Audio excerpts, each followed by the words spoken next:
Жақсы адамдар, жаны шуақ жүзі нұр, сендер барда өмір жарқын сөзім сыр, жан жылуы жылытатын жүректі, жақсы адамдар, сендер жайлы жазам жыр. Жақсы адамдар жанға жылу сыйлайтын, жандарына күндей мейір жинайтын, алыста да асқар таудай бейнесі, қиындыққа мойымайтын, сынбайтын.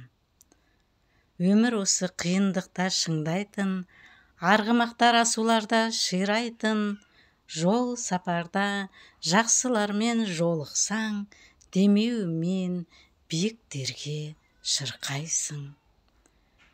Түрлерінен білінетін тектілік, істерінен көрінетін ептілік, жаны ізгі жақсыларым сөйлесе сөздерінен өрледі естілік. Жақсыларым жер бетінде аман жүр, семсер сынды жүзі өткір алмас дүр.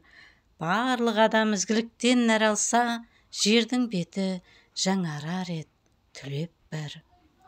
Жақсыларым жер бетінде аман жүр, көңіліңнен көрінетін көктем гүл, өздеріңмен нұрланды тіршілік, тұлғаларың пенделіктен биік тұр.